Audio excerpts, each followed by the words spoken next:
જય જગન્નાથ। આજે રૂડોસર અમદાવાદના આંગણે છે 146મી રથયાત્રા છે ને તેના જ કારણે ભાવિ ભક્તોનું ઘોડાપુર ઉમટ્યું છે અમદાવાદના આંગણે। નમસ્કાર દર્શક મિત્રો, હું છું આપની સાથે નિષ્ઠા। આ જે પર્વ છે તેનો ધામધૂમથી ઉજવણી કરતા જોવા મળી રહ્યા છે અમદાવાદના લોકો, અને સરસપુર ખાતે તો ભરપૂર ઉજવણી થતી જોવા મળે છે। સવારથી જ લાંબી કતારો ભગવાન જગન્નાથજીના મંદિર ખાતે જોવા મળી, અને બીજી તરફ રથો જેમ જેમ આગળ વધી રહે છે તેમ તેમ જે ભક્તો આતુરતાથી રાહ જોતા હતા કે એકવાર ભગવાનની ઝલક જોવા મળે, તે આતુરતાનું ધીમે ધીમે અંત પણ આવે છે। જે રણછોડ માખણચોડના નાદ સાથે આખું મંદિર પરિસર જે ગુંજી ઉઠ્યું હતું ને ત્યારબાદ ધીમે ધીમે જ્યારે રથો આગળ ધપાવવામાં આવે છે ત્યારે જય જગન્નાથના નાદ સાથે જ આગળ રથો જોવા મળી રહ્યા છે। અખાડા ભજન મંડળીઓ સાથે આ વાજતે ગાતે રથયાત્રા આગળ જોવા મળી રહી છે। આપને જણાવી કે આ જે પૌરાણિક રથયાત્રા જોવા મળે છે, સુપ્રસિદ્ધ રથયાત્રા જોવા મળે છે, ત્યારે આજે આ રથયાત્રા વિશે ચર્ચા કરવા માટે અમારી સાથે શાસ્ત્રીજી મહારાજ દુર્ગા પ્રસાદજી જોડાઈ ગયા છે। તો શાસ્ત્રીજી, આપનું સ્વાગત છે। જય જગન્નાથ। શાસ્ત્રીજી, આજનો દિવસ રૂડો અવસર કહેવાય છે। જગન્નાથ નગરચર્યા એટલે કે એક દિવસ જ્યારે ભગવાન લોકોની સામે ચાલીને મળવા આવી પહોંચે છે, પણ તેમાં રથોનું ખૂબ જ મહત્વ હોય છે, તો તેના અંગે જણાવો। બહુ સારો। ભગવાન જગન્નાથ એટલે જગતસ્ય નાથ જગન્નાથ, જગતનો જે નાથ છે એ જગન્નાથ છે। આપણે પણ જગન્નાથ છીએ મિત્રો, યાદ રાખજો કે જગતા નામ નાથ, જે જગતના, અમે લોકો જગતા નામ નાથ એટલે જગત આપણો નાથ છે। એટલે એક ગરીબ એમ કહે છે કે ભગવાન તમે પણ જગન્નાથ છો અને હું પણ જગન્નાથ છું। સવાલ એ છે કે તમે એ હું બહુબ્રીહી સમાસમાં આવું છું અને તમે તત્પુરુષ સમાસમાં છો। તત્પુરુષ સમાસનો અર્થ થાય છે કે જગતનો નાથ એટલે તમે જગતના નાથ છો અને જગત અમારો નાથ છે। આટલો જ ફરક છે, પણ બંને જગન્નાથ તો છીએ જ। એક ગરીબ એવી વાત, એક ભક્ત એવી વાત ભગવાનને કરે છે। મિત્રો, કહેવાય છે મહાંભોધસ્તીરે કનક રુચિરે નીલ શિખરે વસન પ્રાસાદન સહજ બલભદ્રેણ બલિના સુભદ્રા મધ્યસ્થ શકલ સુર સેવા વરસરદો જગન્નાથ સ્વામી નયન પથગામી ભવતુ મે। આગળ ભગવાન બલભદ્રનો રથ છે, વચ્ચે ભગવતી સુભદ્રાનો રથ છે અને એની પાછળ ભગવાન જગન્નાથનો રથ છે। જે જગન્નાથ છે એટલે ભગવાન કૃષ્ણનો અવતાર જે કહેવાય એ ભગવાન જગન્નાથ સૌથી અંતમાં આવે છે। 3 રથ ચાલે છે। 3 રથનો આ છે કે પૃથ્વીલોક, સ્વર્ગલોક અને પાતાળલોક, 3 લોકોનો અધિનાયકની વાત થાય છે। સૌથી આગળ ચાલી રહ્યા છે શેષનાગ ભગવાન, જે પૃથ્વીને પોતાના મસ્તક ઉપર રાખેલું છે। મધ્યમાં એટલે પૃથ્વીલોક એટલે કે જે માયા તત્વનો એક આધાર છે, અને સૌથી છેલ્લે એટલે કે ઉપર જેને કહીએ તો એ ભગવાન સ્વર્ગ એટલે કે મુક્તિનો માર્ગ જે છે એ ભગવાન જગન્નાથનો રથ છે। આ 3 રથની પાછળનો આધાર છે કે તમે એક પાતાળ લોકથી શરૂ થઈ અને પૃથ્વીલોકથી આવી માયા તત્વમાં પ્રવેશી અને ભગવાન જગન્નાથની શરણમાં જાઓ, જ્યાંથી તમને મોક્ષનો રસ્તો દેખાય, તમે મોક્ષની ગતિ પ્રાપ્ત કરો। અન્ય એવ દેવ એ આપણે પહેલાં પણ વાત કરી છે। ભગવાન જગન્નાથનો રથ જે અષાઢી બીજે નીકળે છે એની પાછળનું રહસ્ય છે આર્દ્રા નક્ષત્રમાં જતો સૂર્ય, વર્ષાની ઋતુ। ભગવાન જગન્નાથને લઈ જવામાં આવે છે કે અમારી આ ધરતીને જુઓ, અને આ ધરતી ઉપર તમારી અમી દ્રષ્ટિ પડે અને અમી છાંટણા થાય, અને એનાથી પૃથ્વી ઉપર અન્નનો પાક, સારો એવો પાક થાય અને પ્રજા સુખારી સારી મળે, પ્રજાને સુખ શાંતિ મળે। આપણે રથની વાત કરી લઈએ તો સૌથી પહેલાં આવે છે બલભદ્ર ભગવાનનો રથ। બલભદ્ર એટલે કે ભગવાન બલદાઉ જેને કહેવાય છે, શેષનાગના અવતાર પણ કહેવાય છે। તાલધ્વજ નામનો એમનો રથ હોય છે, અને એ તાલધ્વજ જે રથ છે એ તાલધ્વજ રથની અંદર મિત્રો એની ઊંચાઈ જે છે એ 13.2 ફૂટ હોય છે। અને મીટર 13.2 મીટર ઊંચું હોય છે અને એની અંદર 14 પૈડા હોય છે. 14 લોક એટલે 14 બ્રહ્માંડનું વજન છે એના માથા ઉપર છે, એટલા માટે એમનામાં 14 પૈડા રાખવામાં આવેલા છે. લાલ અને લીલો રંગ એમના બે કપડાથી એને આખા રથને ઢાંકવામાં આવે છે. લાલ કલર આપણે જાણીએ છીએ પવિત્રતાનો છે, પીળો કલર પણ પવિત્રતાનો જ કલર છે, પણ પીળો કલર એ સ્તંભિત કરવાનો કલર છે અને લાલ કલર એ થોડું ટેન્શનવાળો કલર બી કહેવાય છે, ક્યાંક ખતરો બી કહેવામાં આવે છે.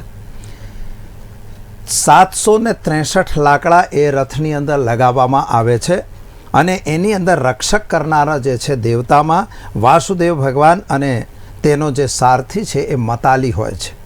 આ રથની માહિતી છે, સમજવા જેવી બાબત છે કે જે બલદાવ ભગવાનનો રથ ખેંચે છે એ મતાલી નામનો સારથી હોય છે.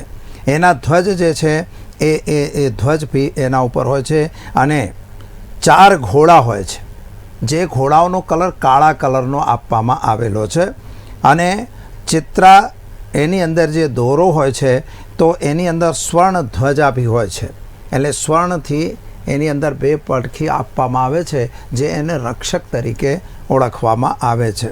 એના દ્વારપાલમાં નંદ અને સુનંદ આ 2 તત્વો હોય છે અને જે રક્ષક છે હળ અને મૂષળ જે એમનું સાધન છે બલદાવ ભગવાનનું એ એની રક્ષા કરવામાં તત્પર હોય છે. એની અંદર શક્તિ હોય છે કે ભગવાન બ્રહ્માની શક્તિ એમની સાથે હોય છે અને શિવની પણ શક્તિ એની સાથે હોય છે.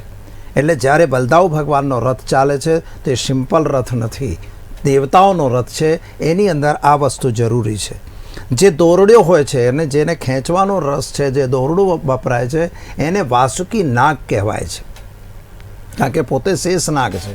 એટલે વાસુકી નાગ જે છે એ રથને ખેંચવામાં જે દોરડું વપરાય છે એને વાસુકી નાગ નામ આપવામાં આવે છે. એની અંદર જે દેવતાઓ હોય છે તો બલરામ ભગવાન હોય છે, ગણેશ ભગવાન હોય છે, કાર્તિકેય અને સર્વમંગલ ભગવાન, પ્રલંબરી ભગવાન અને હલાયુધ અને મૃત્યુંજય અને નટવર, એવી રીતે આ તમામ દેવતાઓ એ રથની સાથે ચાલે છે. એક વસ્તુ સમજજો કે જ્યારે આ ભગવાનનો રથ છે, સામાન્ય રથ નથી, દેવાધિદેવનો રથ છે, એ દેવતાઓનો રથ છે, એ જ્યારે રથ ચાલશે તો એના રક્ષકો અવશ્ય હશે. એટલે એક રથની આ એક વિશેષ મહિમા હોય છે કે જે બલદાવ ભગવાનનો રથ હોય છે જે સૌથી આગળ ચાલે છે. અને મેં તમને જેમ કહ્યું કે પાતાળ લોકથી પૃથ્વી લોક પર તમે હવે પહોંચશો એટલે બીજા નંબરનો જે રથ હોય છે એમાં એટલે ભગવતી સુભદ્રાનો છે, બહેન સુભદ્રા કહેવાય છે. એ ભગવાન બલદાવની બહેન છે, કૃષ્ણ ભગવાનની પણ બહેન છે. સુભદ્રાનો જે રથ છે એનું નામ છે દેવદલન રથ.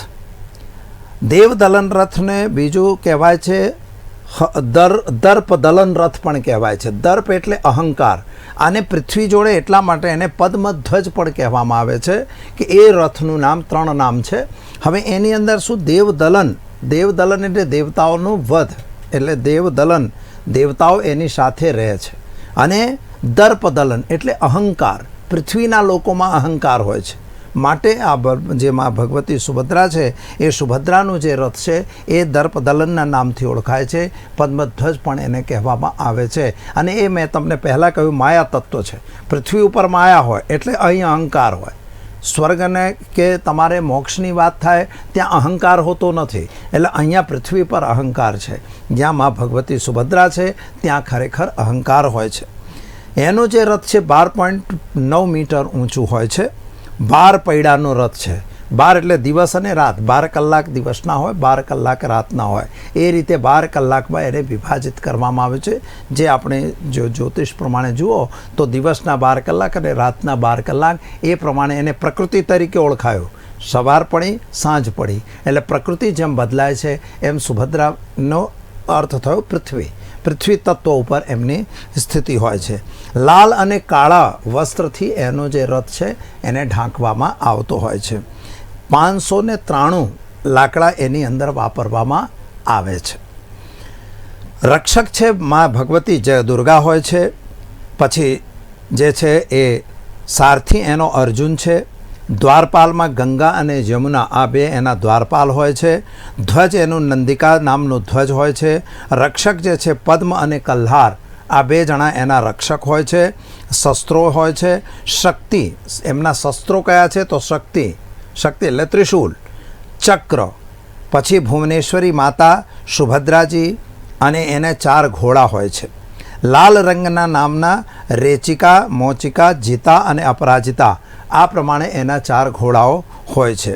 જે દોરડું હોય છે એને સ્વર્ણ ચૂડા એવું નામ આપવામાં આવેલું હોય છે.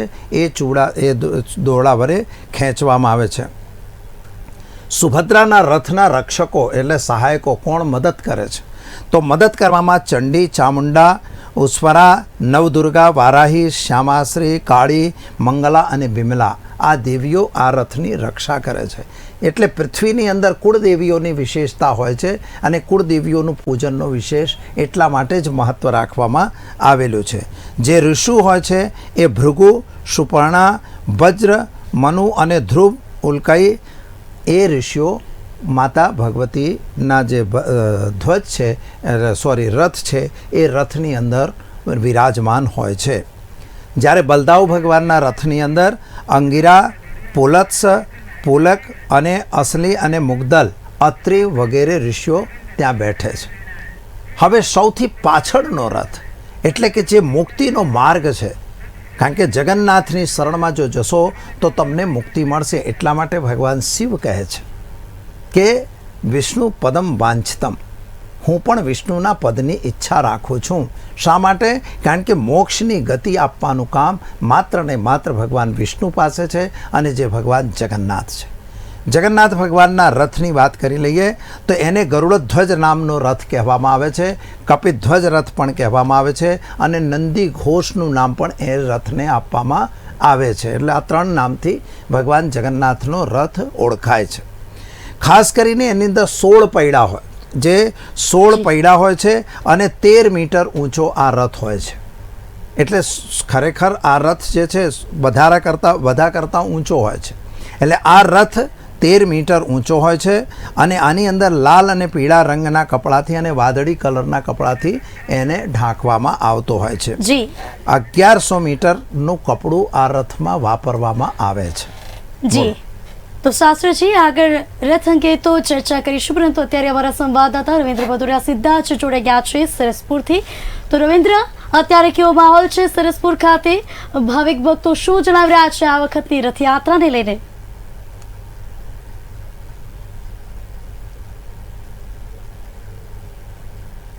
રવિન્દ્ર, આપને મારો અવાજ સંભળાઈ રહ્યો છે? રવિન્દ્ર, આ વખતે 146મી રથયાત્રા છે, અને 3 રથ નવા છે, અને જગતના નાથ નગરચર્યાએ નીકળ્યા છે. ભાવિક ભક્તો શું જણાવી રહ્યા છે આ વખતે રથયાત્રાને લઈને? રવિન્દ્ર,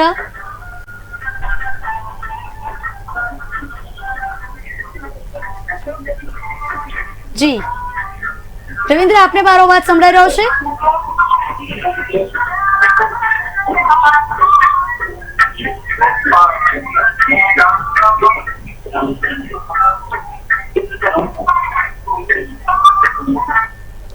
રવિન્દ્ર, આપને મારો અવાજ સંભળાઈ રહ્યો છે? તો રવિન્દ્ર, અત્યારે કેવો માહોલ છે રથયાત્રાને લઈને? ભાવિક ભક્તો શું જણાવી રહ્યા છે? આતુરતાનો ધીમે ધીમે અંત આવતો કેટલી જગ્યાએ જોવા મળી રહ્યો છે આ રથયાત્રામાં, તો સરસપુરના લોકો શું જણાવી રહ્યા છે?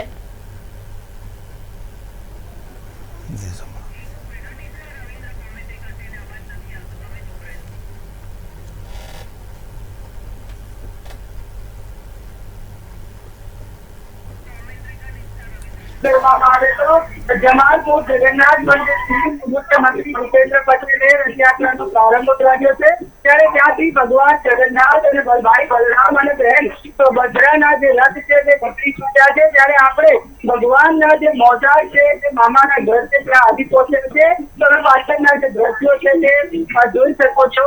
એવા પ્રકારની જે તૈયારીઓ છે ભક્તો માટે ઉત્સાહ છે તે જોવા મળી રહ્યો છે, અને લોકો મગન થઈને એકદમ નૃત્ય અને ગીત સંગીત ઉપર ઝૂમી ઉઠ્યા છે. ત્યારે વાત કરવામાં આવે તો હાલ આ કાર્યક્રમ છે અને નીકળની પોલીસ બંદોબસ્ત ગોઠવીને કરવામાં આવ્યો છે. દર વર્ષે આ વર્ષે પણ રથયાત્રા ખૂબ મહત્વપૂર્ણ રીતે યોજાઈ રહી છે. તેમાં આ ભગવાનને વધાવવા માટે આવી પહોંચ્યા છે. કેટલાક લોકો છે, અધિકારીઓ છે, કોર્પોરેટરો છે, કાર્યકર્તાઓ છે, ભાઈ સેવકો છે, જે પણ હાજર દેખાઈ ગયા છે. ત્યારે પેરામિલિટરી ફોર્સ હોય છે, આર્મી મહિલાઓ હોય છે, ભક્તોમાં સામે હાલ મોજૂદ છે. તે વાત કરવામાં આવે તો ભગવાન જગન્નાથની 146 રથયાત્રાની ભવ્ય ઉજવણી કરવામાં આવી રહી છે. ત્યારે ભગવાનના મામાનું જે ઘર છે ત્યાં પણ આવા પ્રકારની જે છે તે ભવ્ય ઉજવણી માટે લોકોમાં ઉત્સાહ જોવા મળી રહ્યો છે. રવિન્દ્ર, ગજરાજો સુંદર સજાયેલા જોવા મળી રહ્યા છે, રથો પણ સજાયેલા જોવા મળી રહ્યા છે, અને ભાવિક ભક્તો કઈ રીતે સ્વાગત કરશે આ રથયાત્રામાં?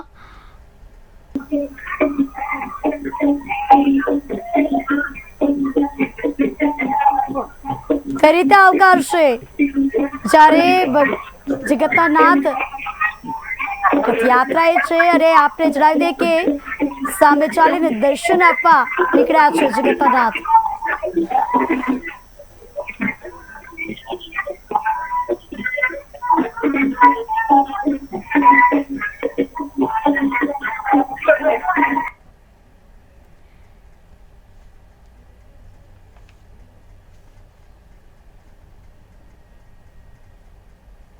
રથયાત્રા માટે કેટલાક પહેલાથી છે લાઈનો શરૂ કરવામાં આવતી હોય છે. અખાડા હોય કે પછી બોડી બિલ્ડર હોય કે પછી કે ભજન મંડળ હોય તે પણ આમાં ભાગ લેતી હોય છે. ત્યારે જગન્નાથ મંદિર તમામ જે ભજન મંડળો છે રથની સાથે આવી રહી છે.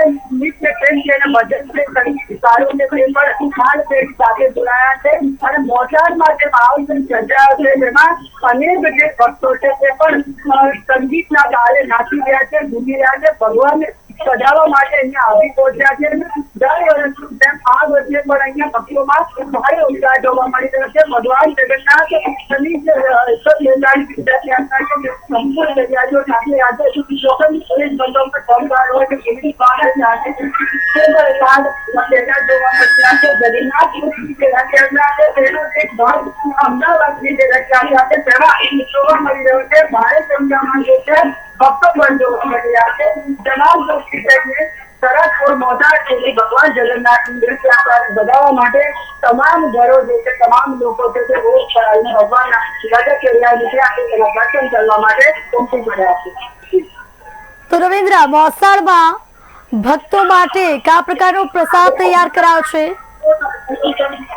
જે ચોક્કસથી જે પ્રસાદની વાત કરવામાં આવે તો આ પ્રકારથી પહેલાથી જે અગાઉથી જે લોકો છે તે તૈયારીઓ કરી દે છે. ત્યારે હાલ હું તમને મોસાળના દ્રશ્યો બતાવવા માંગીશ કે જે પ્રકારે એમના ભજન કીર્તનો જે છે તે થઈ રહ્યા છે. લોકો અહીંયા પ્રસાદ માટે ભગવાનના દર્શન માટે આવી રહ્યા છે. અને હાલ ભગવાન જગન્નાથ અને બલરામ અને બહેન સુભદ્રા સાથેના લોકો એમના દર્શન માટે ઉભી પડ્યા છે. એમના એક ઝલક જોવા માટે પડ્યા છે.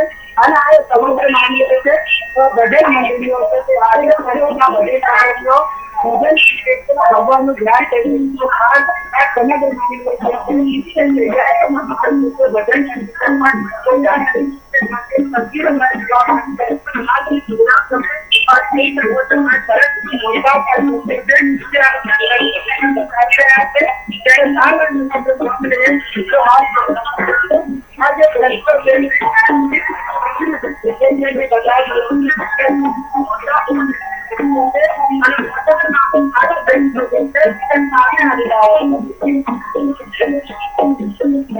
રવિન્દ્ર, સરસપુરના લોકો કયા ભજન થકી વાલાને વધાવી રહ્યા છે?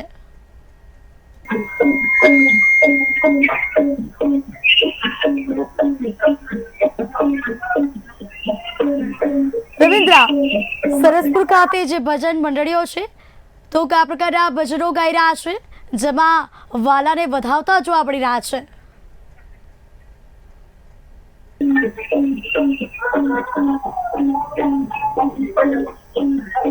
રવિન્દ્ર, કયા ભજનો છે જેના થકી ભક્તિ કરતા જોવા મળી રહ્યા છે? સુરેન્દ્ર, ભક્તો પાસે જાઓ અને તેનો ઉત્સાહ કેવા પ્રકારનો છે આ રથયાત્રાને લઈને તે જાણવાનો પ્રયાસ કરો.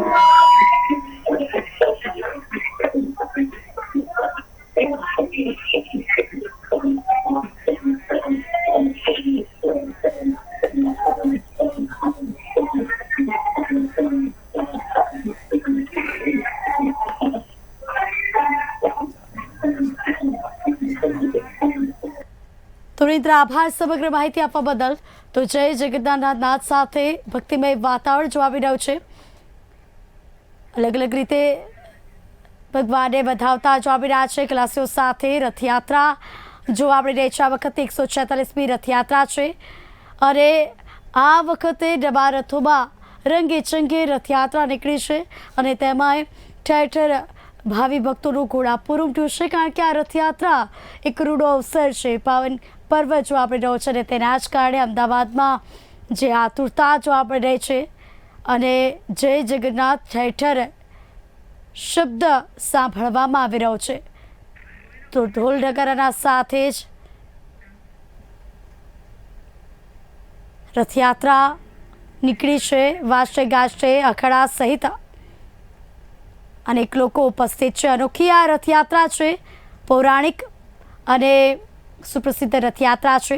30 અખાડા અને 18 ભજન મંડળીઓ સાથે આ રથયાત્રા જોવા મળી છે. 100થી વધુ ટ્રકો છે અને અખાડાના લોકો અલગ અલગ પ્રકારના કરતબો દર્શાવી રહ્યા છે. આકર્ષણનું કેન્દ્ર મુખ્ય બન્યા છે. તો પોલીસ બંદોબસ્ત ખડકી દેવામાં આવ્યો છે. ચાંપતી નજર પોલીસની જોવા મળે છે અને ઢોલ નગારાના તાલે ભક્તો ઝૂમી રહ્યા છે.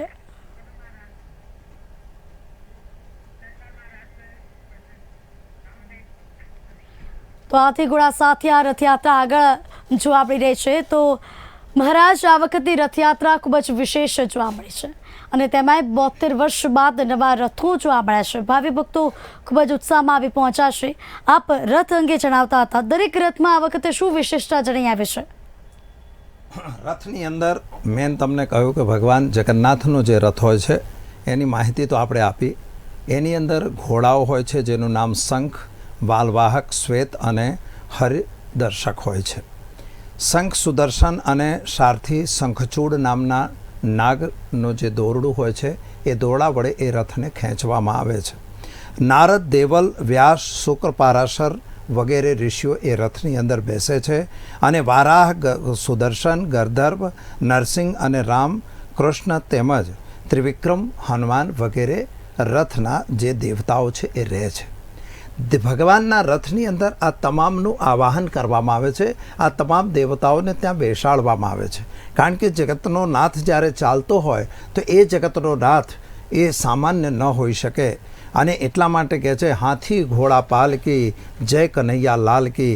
જે આ શબ્દ છે તો હાથી, ઘોડા, પાલકી, આ જે કરતબો છે, લોકો ઢોલ નગારા લઈને જઈ રહ્યા છે, ભજન મંડળીઓ ચાલી રહી છે, સાથે સાથે કોઈ ભજનથી રીઝવી રહ્યું છે, કોઈ પોતાના કસરતના કરતબોથી રીઝવી રહ્યા છે, કોઈ પોતાની ટ્રક છે તો એ ટ્રક જ એમાં જોડી રાખે છે.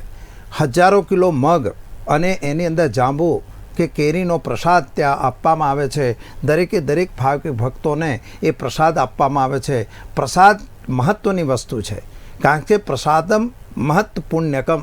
જે પ્રસાદ છે એ મહત્ત્વનું પુણ્યકર્મ છે. જો તમે પ્રસાદ ગ્રહણ કરી લો ભગવાન જગન્નાથનો તો તમારા માટે એનાથી વધારે પુણ્ય હોતું નથી. એટલે પ્રસાદની એક લાલસા દરેક વ્યક્તિમાં હોય છે. હવે આપણે થોડી વાત કરીએ કે અમદાવાદની જે જગન્નાથની યાત્રા નીકળે છે એની પાછળનું રહસ્ય શું છે. તો કહેવાય છે એવું કે હનુમાન મંદિર અહીંયા આપણે સાબરમતી નદીના તટની અંદર જ છે. ત્યાં સારંગદાસજી મહારાજ એક હતા અને નિયમિત રીતે એ જગન્નાથપુરીની યાત્રામાં જતા અને ત્યાં એક વખત એવું ત્યાં થયું કે ઉંમર લાયક થઈ ગયા અને એ વખતે ત્યાં જગન્નાથમાં જ રોકાઈ ગયા કે હવે મારે ક્યાંય જવું નથી. 7 વર્ષ સુધી એ ત્યાં રહ્યા. 7મા વર્ષે ભગવાન જગન્નાથે એમને સ્વપ્ન આપ્યું અને એ જે સ્વપ્ન આપ્યું કે તમે મારે ત્યાં લઈ જાઓ, હું અમદાવાદ રહેવા માગું છું, એટલે કે કર્ણાવતી નગરમાં મારી સ્થાપના કરો. કંઈ એમનું મંદિર કર્ણાવતીમાં હતું એટલે કે અમદાવાદમાં હતું અને એ હનુમાન મંદિરના મહારાજ ત્યાંથી સ્વપ્ન આવ્યું કે મારી ત્યાં સ્થાપના કરો, બલભદ્ર, સુભદ્રા અને જગન્નાથ સાથે જે મૂર્તિ અમારી અહીંયા જગન્નાથમાં છે એવી જ મૂર્તિની તમે સ્થાપના કરો. એટલે અમદાવાદની અમદાવાદના જગન્નાથ મંદિરમાં અને ઉડીશાના જગન્નાથ મંદિરમાં જે મૂર્તિ છે એવી જ મૂર્તિ આપણા અમદાવાદની અંદર જોવા મળે છે. અહીંયા શું છે કે ભગવાનના બાલ મુકુંદદાસજી હતા ત્યારે એ અહીં આવીને બધાની ભક્તોની જોડે વાત કરી અને જગન્નાથ મંદિરની સ્થાપના કરી. બાલ મુકુંદદાસ ત્યાં એમના મહંત બન્યા. ત્યારબાદ નરસિંહદાસજી મહારાજ હતા જે સિદ્ધ પુરુષ હતા અને નરસિંહદાસજી મહારાજે પ્રથમ રથયાત્રાની શરૂઆત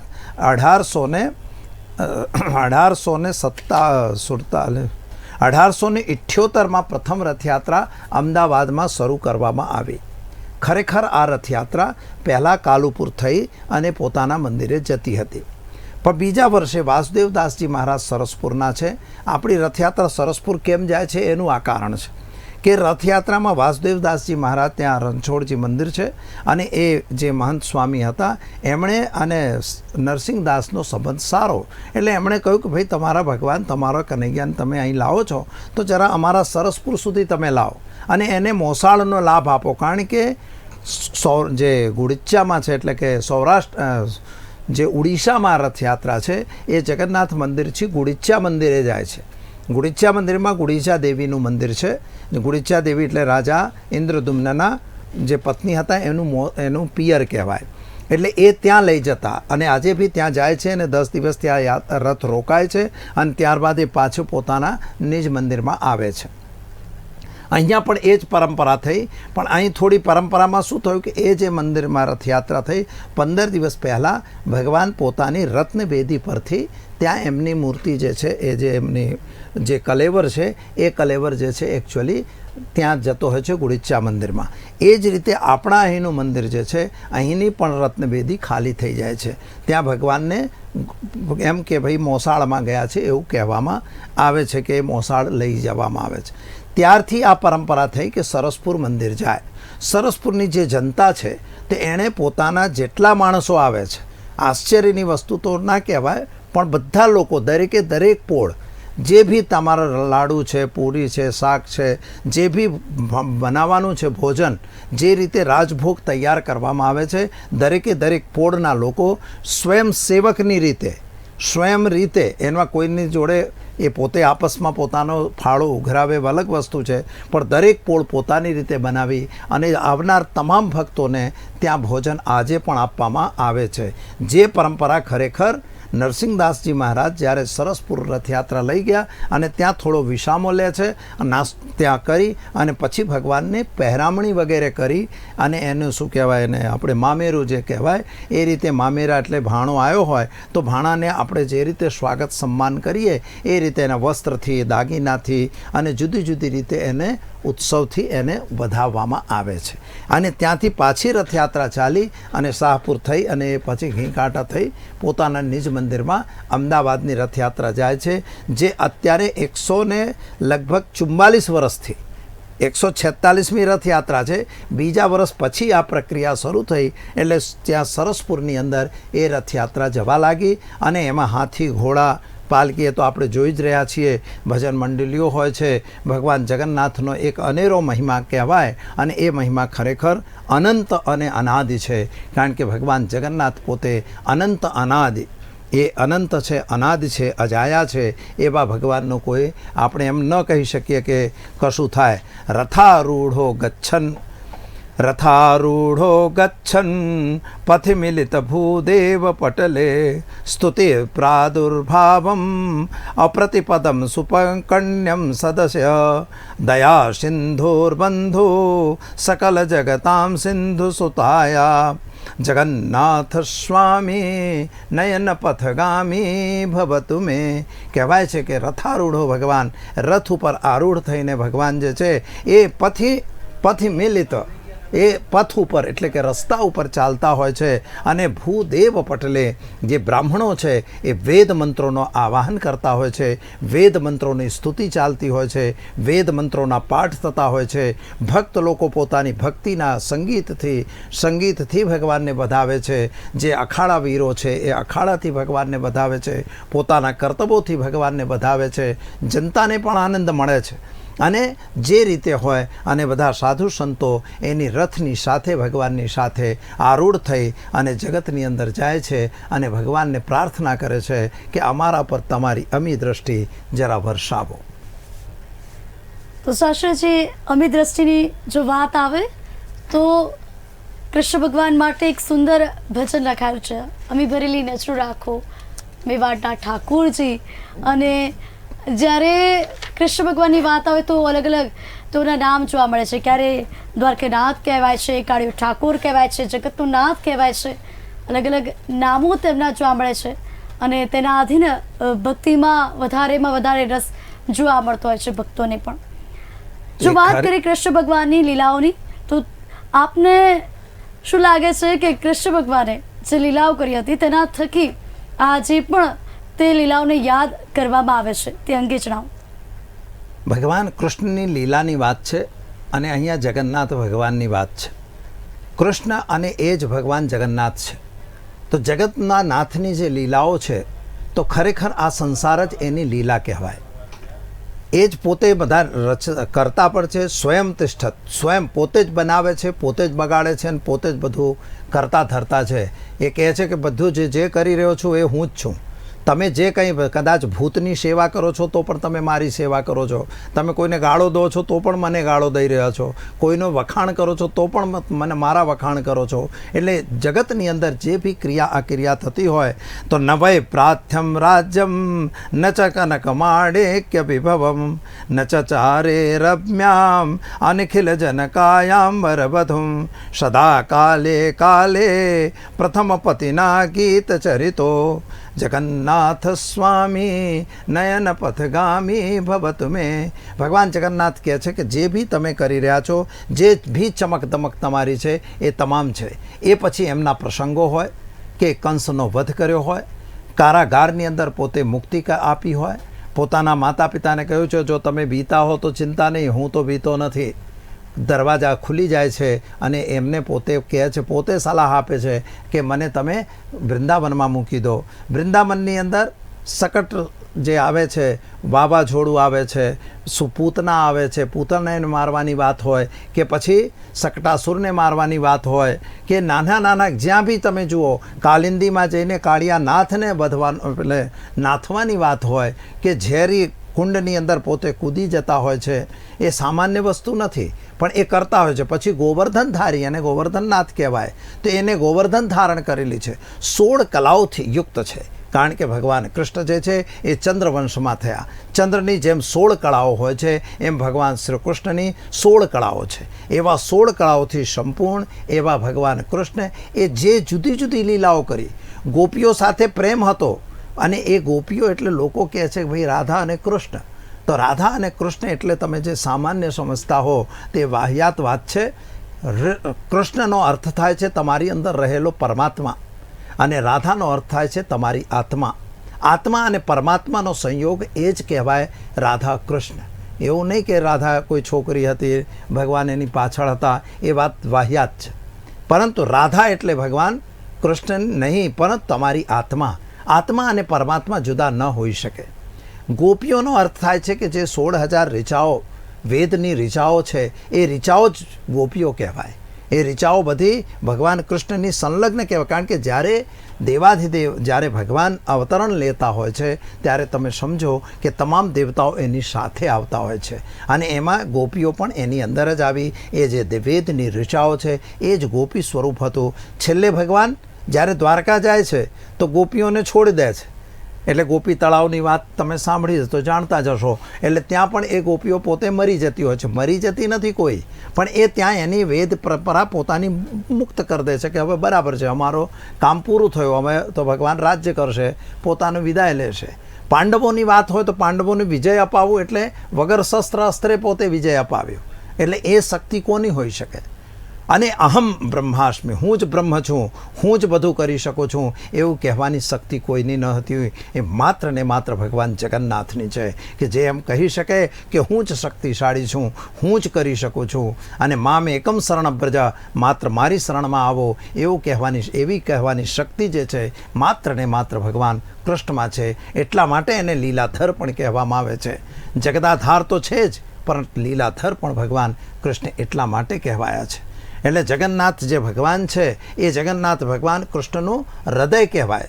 કૃષ્ણનું જે હૃદય હતું એ જ ભગવાન જગન્નાથની અંદર આજે પણ ત્યાં અષ્ટધાતુનું એક હૃદય એને સ્થાપિત કરવામાં આવે છે. જે ત્યાંનું કલેવર બદલાય છે દર 12 વર્ષે, એ કલેવરની અંદર એ હૃદય સ્થાપિત કરવામાં આવે છે. એને બ્રહ્મ સ્વરૂપ કહેવાય છે. અને એ બ્રહ્મને બહાર કાઢીને મૂકવામાં આવે છે.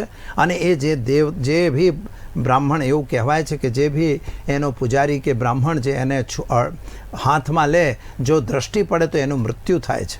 એટલે એ કલેવર આંખમાં પાટા બાંધીને રાખવામાં આવે છે. એ જ પાટા ભગવાનને પણ બંધાય છે. લોકો ઘણી વખત કહે ભગવાનને પાટાની ક્યાં જરૂર હતી?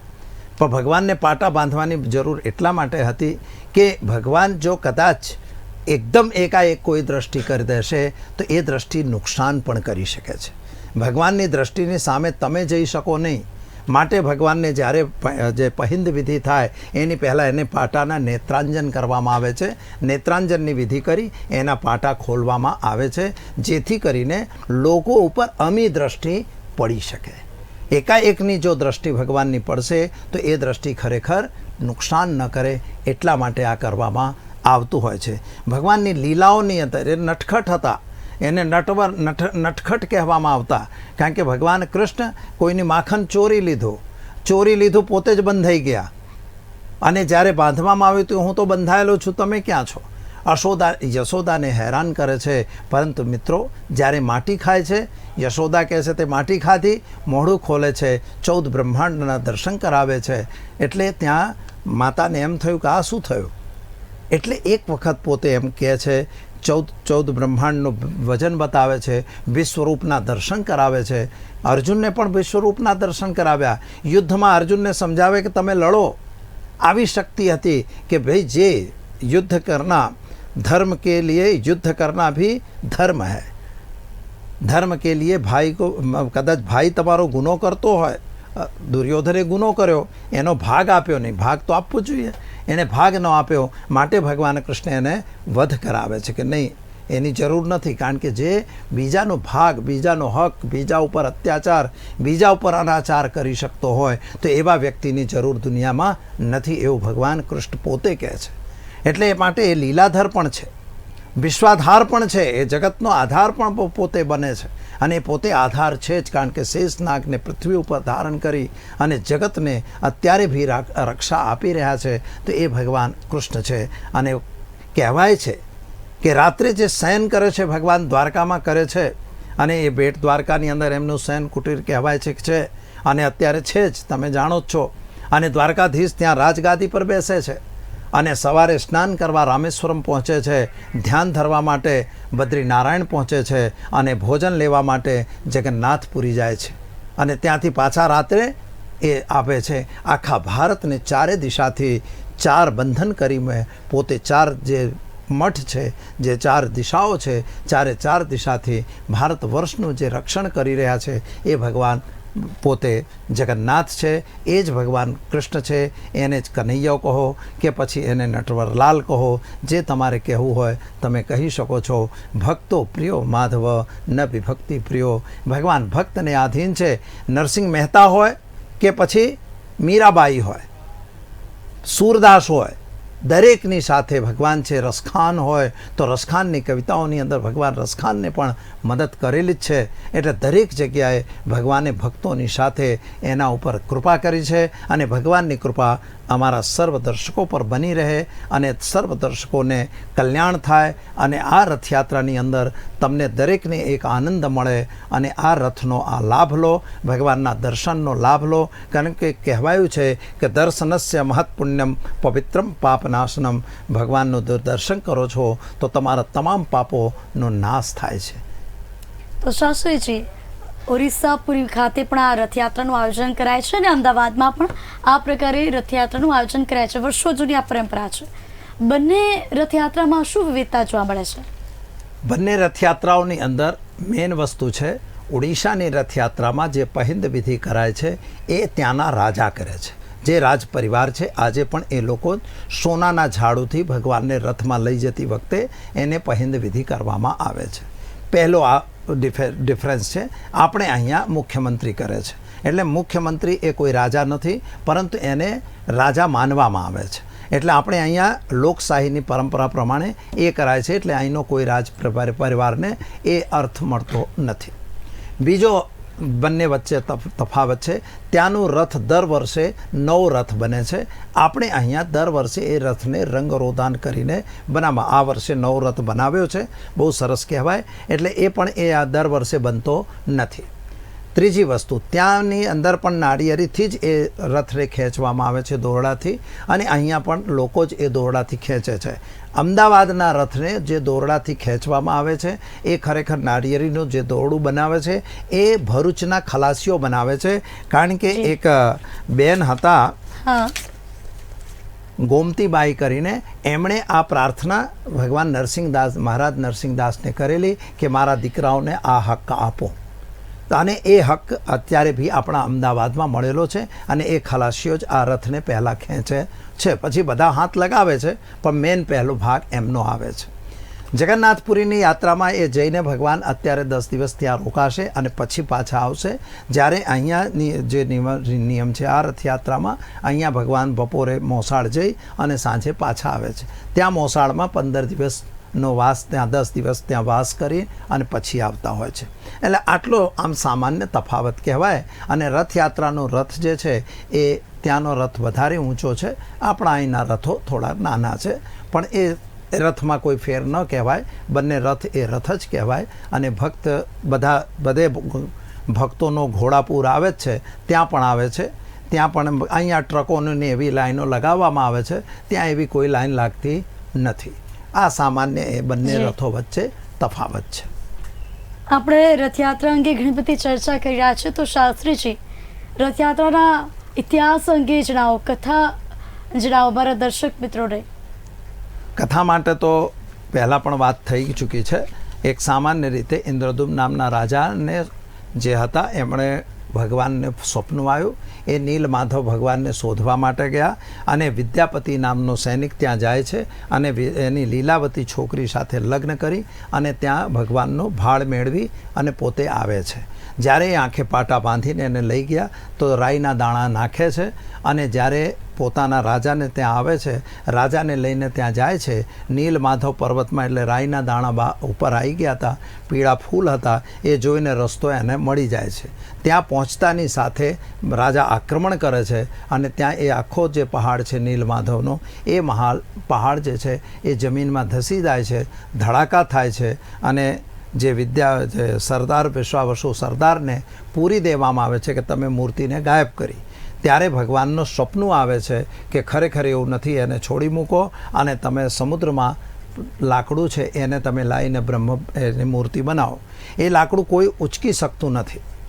ત્યારે વિશ્વકર્મા પોતે આવે છે, એ લાકડાને ઉચકી એમાંથી મૂર્તિ ઘડવા માટે કહે છે કે અંદર તમારે આવવું નહીં. અને રાજાને 15 દિવસ થયા એટલે રાણીએ પ્રયત્ન કર્યો કે ભાઈ 15 દિવસથી એ લોકો ભૂખ્યા તરસ્યા છે, તમે જરા એ લોકોને પૂછો તો ખરા. એટલે એ પૂછવા જાય છે. અને પૂછવા જાય છે ત્યારે પેલા નારાજ થઈ જાય છે વિશ્વકર્મા જે બનાવતા હોય છે, અને એમણે કહ્યું બસ હવે મૂર્તિ આવી જ રહેશે. એટલે ભગવાનની આંખમાં પાંપણ નથી, ભગવાનને પહોંચો નથી, પગમાં પણ પહોંચો નથી. આનું બીજું એક રહસ્ય થાય મિત્રો કે ભગવાનની મૂર્તિ તમે બનાવી રહ્યા છો, ભગવાનની મૂર્તિ બનાવવાનો તમારો કોઈ અધિકાર નથી, તમારી પાસે એટલી શક્તિ નથી, માટે તમારે એ વસ્તુ કરી શકાય નહીં. એટલે ભગવાનની મૂર્તિ અધૂરી રાખવામાં આવે છે. આ સામાન્ય વસ્તુ છે, પરંતુ એટલા માટે ભગવાનને પહોંચો નથી. બીજી એક વસ્તુ છે કે ભગવાન કોઈ દિવસ આંખો બંધ કરી દે, કોઈ એમ કરી દે, તો આ બધી વસ્તુઓ છે, પણ એની વિશે તથ્ય તો એ તાત્વિક તર્થ કહેવાય, બાકી આની અંદર કોઈ એ નથી. પણ મેન મૂર્તિ જે અધૂરી રહેવાનું કારણ આ આપવામાં આવેલું છે. તો શાસ્ત્રીજી, ભગવાનની આંખો મોટી શા માટે છે? આંખો મોટી નથી, પાંપણ જ નથી આંખમાં. એ મેં કહ્યું ને કે રિપેરિંગ પાંપણ જ જ્યારે નથી. જ્યારે બનાવતા હતા હા. એ વખતે ભગવાનની પાંપણ બનાવવાનું રહી ગયું, પોંચો બનાવવાનું રહી ગયું, એટલે એ વસ્તુ બધી નથી. અને પાંપણો મોટી છે એટલે એને વધારે સ્તર, કારણ કે પલક મારે, કહેવાય છે કે પલક ઝપકતે નષ્ટ હો દુનિયા કા દસ્તુર. બરાબર. જો ભગવાન પલક આમ કરી દે તો પૂરું થઈ જાય, એટલે ભગવાનને પલક નહીં પડવી જોઈએ. આવું એક ભક્તોનો વિશ્વાસ છે. બાકી મૂર્તિ બનાવતી વખતે આ ઘટના ઘટેલી એવું લૌકિક ચારિત્ર કહેવામાં આવે છે, લોકવાયકા છે. સત્ય અસત્ય તો ઈશ્વર જાણે, એમાં આપણે કશું પડી શકીએ નહીં, કારણ કે ભગવાન જગન્નાથ એ જગન્નાથ જ છે. એટલે ભગવાન જગન્નાથના દર્શન દરેક ભક્તો કરો અને દરેક લોકો સુખ અને આનંદનો અનુભવ લો. એના પ્રસાદ જરૂર લેજો. વર્ષમાં એક વખત, નહીં તો મહિનામાં એક વખત તમારી આસપાસમાં ક્યાંય બી જગન્નાથ મંદિર હોય તો અવશ્ય દર્શન કરવું જોઈએ. શાસ્ત્રીજી, મારે જેવું છે. આપે પ્રસાદ અંગે જણાવ્યું ત્યારે મગનો પ્રસાદ હોય છે અને આ મગના પ્રસાદ સાથે માલપુઆ હોય છે, ત્યારે આ પ્રસાદની શું વિશેષતા હોય છે તે પણ જણાવો. તેની પાછળનું જો શું કારણ છે કે જગન્નાથ- આ જ પ્રસાદ લોકોને આપવામાં આવે છે? જગન્નાથ મંદિરની અંદર વર્ષોથી માલપુડા અને ગાંઠિયાનો પ્રસાદ આપવામાં આવતો જ હતો અને એ પહેલેથી પરંપરા ચાલી આવે છે. એ આમાં શું હોય છે કે જે પરંપરા તમારા મંદિરની હોય એ ચાલતી રહે. ત્યાં સાધુઓ રહેતા હતા, જુદા જુદા સાધુઓ ત્યાં વર્ષો પહેલાં તો અમે જોયેલું છે કે ત્યાં કમસે કમ 300-400 સાધુઓ રોજ રહેતા. અત્યારે નથી, ઓછા સાધુઓ છે, પણ તોય એની બધી પરંપરાઓ તો ચાલે જ છે. ગૌશાળા છે, ગાયનું ઘી આવે, એમાંથી પ્રસાદ બનાવવામાં આવે. અત્યારે જે જગન્નાથ યાત્રામાં જે પ્રસાદ ચલાવવામાં આવે છે, મગનો પ્રસાદ, તો મગ એ આરોગ્યકારક તરીકે ખૂબ સારી વસ્તુ કહેવાય અને એટલા માટે મગ આપવામાં આવે છે. જાંબુ એ અત્યારે ઋતુફળ છે. ભગવાનને જે પ્રસાદ ધરાવાય તો ઋતુફળ, તો જાંબુ એ ઋતુફળ તરીકે છે, એટલે જાંબુનો પ્રસાદ પણ ધરાવાય છે. આરોગ્ય રીતે પણ જાંબુ ખૂબ જ સારો હોય છે. કેરીનો પ્રસાદ એ પણ ઋતુફળ છે, એટલે ઋતુફળનો પ્રસાદ આપવામાં આવે છે. કાકડી, એની અંદર કાકડી પણ નાખવાની. આ બધી વસ્તુઓ ઠંડક માટે છે. અત્યારે આ ગરમીની સિઝન છે, ગરમીમાં તમે રથ ખેંચી રહ્યા છો, આટલી ભીડની અંદર જઈ રહ્યા છો, તો આ જો વસ્તુ તમે આરોગો તો તમારા માટે સ્વાસ્થ્યને નુકસાન ન થાય, એટલા માટે આ પ્રસાદ ખાસ આપવામાં આવેલો છે. બીજી એક બાબત તમને કહેવી કે ત્યાં સવારે ખીચડી અને ગુવારનું શાક, આ એક વિશેષ છે કે પહેલેથી ગુવારનું શાક અને ખીચડી સવારમાં ભગવાનને ધરાવવામાં આવે છે અને એ પછી પ્રસાદ રૂપે પણ આપવામાં આવે છે. એટલે ગુવારનું શાક, અને ગુવારની અંદર એક વિટામિન એવું હોય છે કે જે ખૂબ જ પૌષ્ટિક તત્વ હોય છે, અને ખીચડી એ ખૂબ નોર્મલ હોય છે, એટલે કોઈ તકલીફ ન પડે એના માટે, કે ભગવાનને કોઈ કષ્ટ ન પડે. લોકોનો ભક્તની વાત છે, ભગવાનને કોઈ કષ્ટ પડતું નથી, એ વાત ખોટી છે, પરંતુ આપણે માનીએ છીએ કે ભાઈ ભગવાનને કષ્ટ ન પડે, કષ્ટ મેન તો અમને ન પડે, એના માટે આ વ્યવસ્થા આપણે કરતા હોઈએ છીએ. એટલે આવી વ્યવસ્થા ત્યાં કરવામાં આવતી હોય છે, એટલે એ પણ પ્રસાદ ત્યાં ધરાવવામાં આવે છે. તો શાસ્ત્રીજી, આપે પ્રસાદ અંગે જણાવ્યું, રથ અંગે જણાવ્યું, પરંતુ દર્શક મિત્રોને આ રથયાત્રા કેટલી વિશેષ છે તે અંગે પણ જણાવો, કારણ કે આ વખતની રથયાત્રા 146મી રથયાત્રા છે. વાજતે ગાજતે આ રથયાત્રા આગળ વધી રહી છે. રથયાત્રા સરસ આગળ વધી રહી છે. બધા પોતપોતાની રીતે ભગવાનની ભક્તિમાં લીન છે. આપણે પણ ભક્તિમાં લીન હોવું જ જોઈએ. અને એટલા માટે કહે છે, દયા સિંધોર બંધો, ભગવાન દયાના સિંધુ છે અને જગતના બંધુ છે. જગતનો બંધુ એટલે ભગવાન જગતની અંદર, તે કહેવાય છે પરબ્રહ્મ પીઢ્ય કુલબલદોત્સલે કુતનયને નિવાસી નીલાદ્રો નિહિત ચરણો અનંત નિશિતમ રસાનંદો રાધા સરસપુર લિંગન સુખો જગન્નાથ સ્વામી નયન પથગામી ભવતુ મે. જગન્નાથ જે ભગવાન છે એ ખરેખર પરબ્રહ્મ પરમાત્મા કહેવાય છે.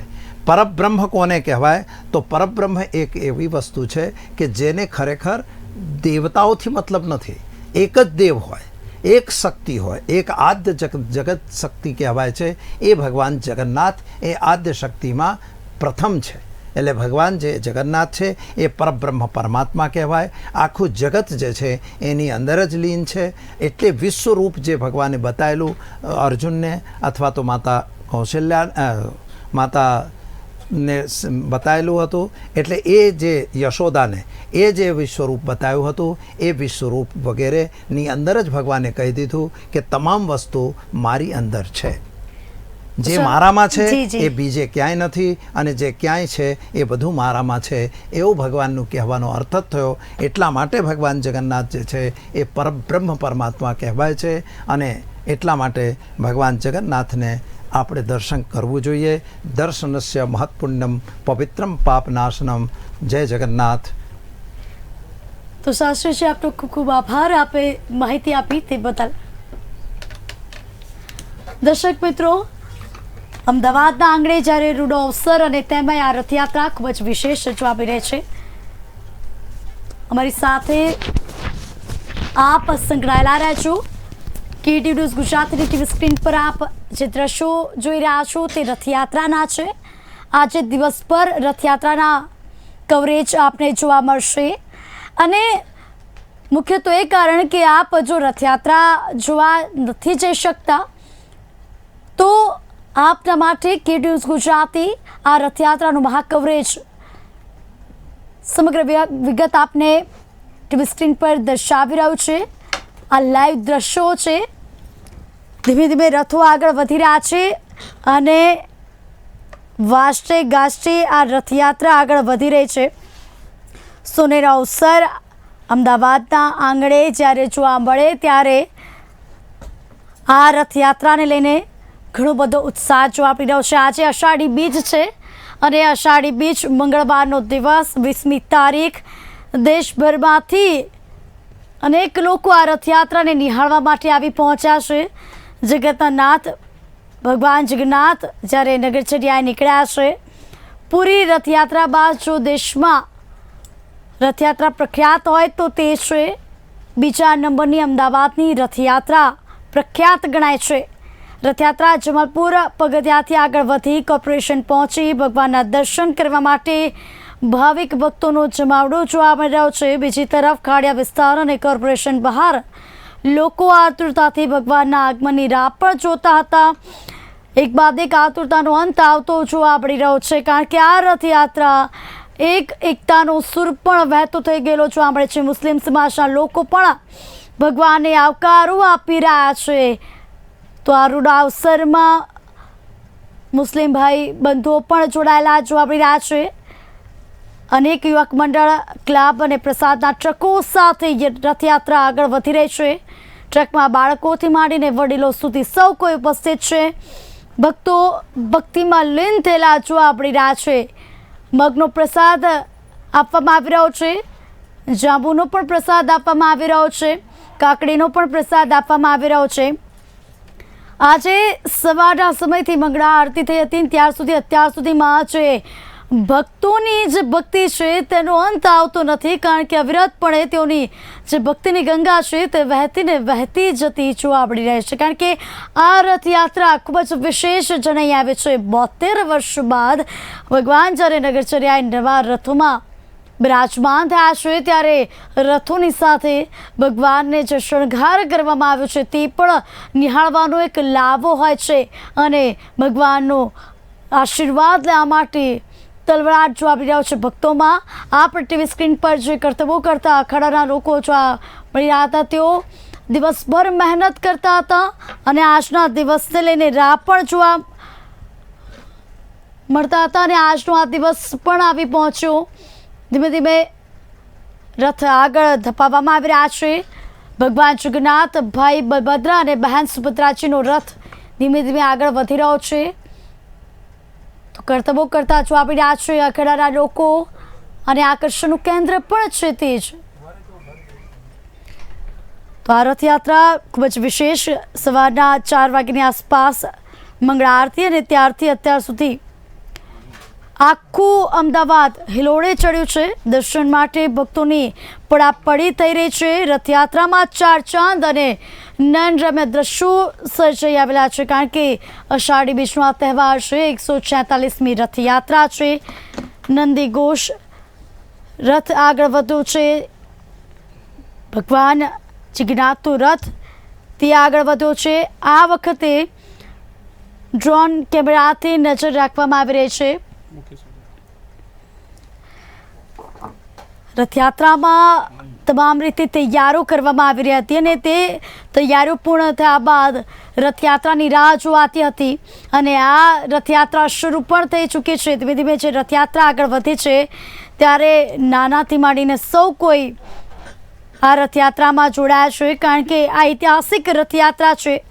ઉત્સાહ, ઉમંગ, હર્ષોલ્લાસ સાથે ભગવાન જગન્નાથની રથયાત્રા મોટા ભાઈ બલરામ અને બહેન સુભદ્રા સાથે આ નગરચર્યાએ નીકળ્યા છે. ભગવાન જગન્નાથ, ભગવાનની લીલાઓ અનેક જોવા મળે છે. અનેક પુરાણોમાં તેઓની વાતો સંકળાયેલી જોવા મળે છે, કથાઓ સાંભળેલી છે અનેક લોકોએ અને તેના આધીન ભગવાનના જે ચમત્કાર જોવા મળી રહ્યા છે, કથાઓના સાથે તેના આધીન ભક્તો હંમેશા ભગવાનને યાદ કરતા જોવા મળી રહ્યા છે, કારણ કે આ રથયાત્રા પણ એક કથા સાથે સંકળાયેલી જોવા મળે છે. ભગવાનને આંખ આવે છે તેની સાથે પણ કથા સંકળાયેલી જોવા મળે છે. વિધિ વિધાન સાથે રથયાત્રા શરૂ થઈ હતી અને અમદાવાદના આંગણે જ્યારે આ તહેવાર હોય, રંગે ચંગે આ તહેવારનો મહિમા પણ જોવા મળી રહ્યો છે, કારણ કે ઠેર ઠેર ભાવિક ભક્તો જોવા મળી રહ્યા છે. ત્યારે